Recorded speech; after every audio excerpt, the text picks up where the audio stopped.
Hello and welcome to the tutorial on Dropbox. You can get to Dropbox. Again, it's a web app or a mobile device app. If you're getting to it through a web portal, you go to www.dropbox.com and you will get this page.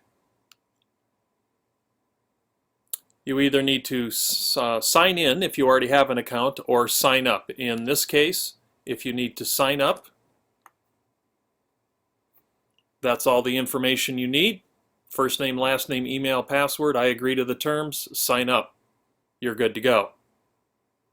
If you already have an account, you sign in. I'm going to do that right now.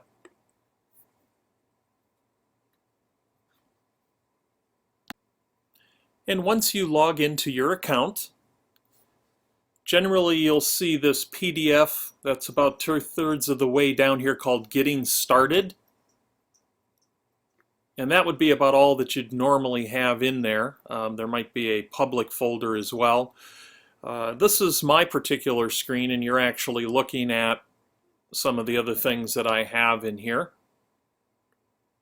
So let's talk about things and how to use the Dropbox.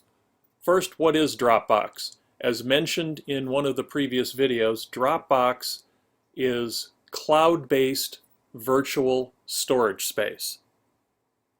So it's like Google Drive, if you're familiar with that. You have the ability to upload files, upload images, upload links, and you can store things in folders, and then you can share that information out. So if we look at our screen, Dropbox, kind of right up in the top middle there, if you follow it over to the right, you got these little icons. Let's take a second and talk about those. If I click on that first icon, it's an upload. That allows me to go and choose a file.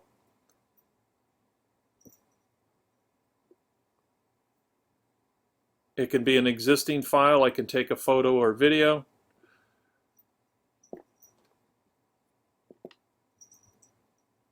And I would load it.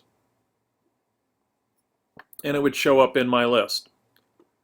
I can also add a new folder. Give it a name.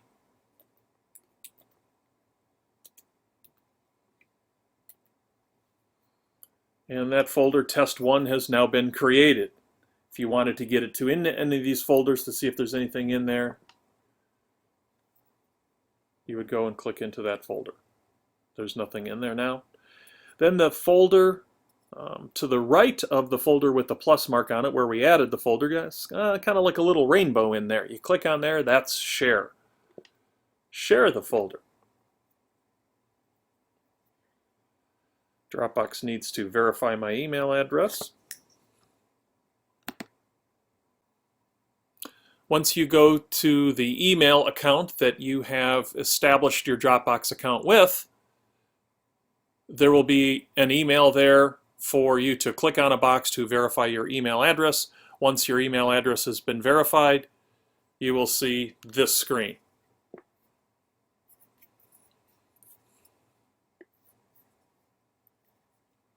Show deleted files is the 4th item on the toolbar.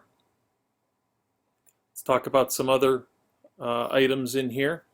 There's some various settings over here underneath this drop-down arrow to the right of your name. I have 2.5 gigs of space used. I have 250 or a quarter of a gig, 250 megabytes. So that's something to keep an eye on. If you use this in collaboration with things like Google Drive, you can really expand your overall cloud storage space. I believe I have 15 gigs of storage space in my Google Drive account.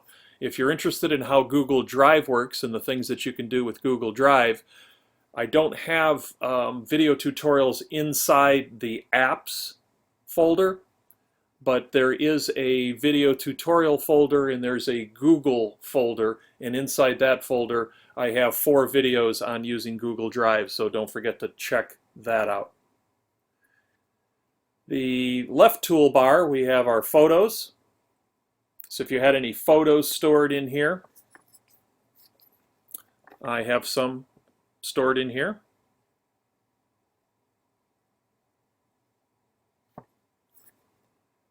Again, sharing.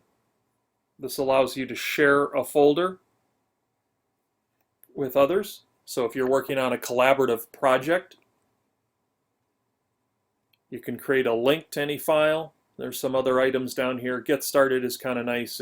It'll walk you through some of those things. So you can see when I first started to learn it, I went through a couple of these little pieces. I got 5 and 6 I haven't done yet, but I must have figured out how to do it on my own so that I never went back to the tutorial.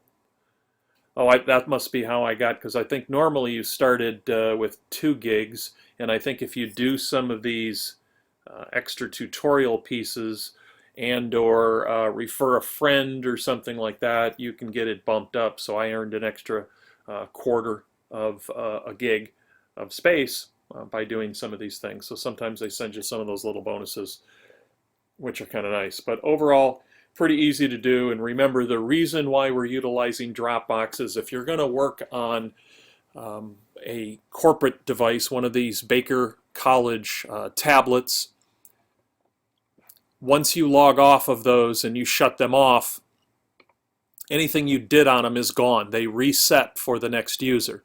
So when you're creating something, you and or a group that you're working with, creating something, somebody has to take it and get it off the device before it's locked down and closed down. They have to get it off the device and send it someplace. Most of the time you can send it to yourself in an email. You can take a screen capture shot of certain things and send it. Sometimes they create their own link, and other times you have to take and send it to something like the Dropbox. Sometimes there'll actually be a Dropbox share choice, or send it to Google Drive or whatever. But you got to get it in the cloud somewhere so that you can access it from the internet on another device and utilize whatever piece of equipment you're using at that time. Do the work on your project and then submit it as requested. So this is just a quick little tutorial on Dropbox. Very simple, very easy to use, and even if you are using something like Evernote or Google Drive, you'll want to know about Dropbox because it's just nice to have as you start putting things in the cloud.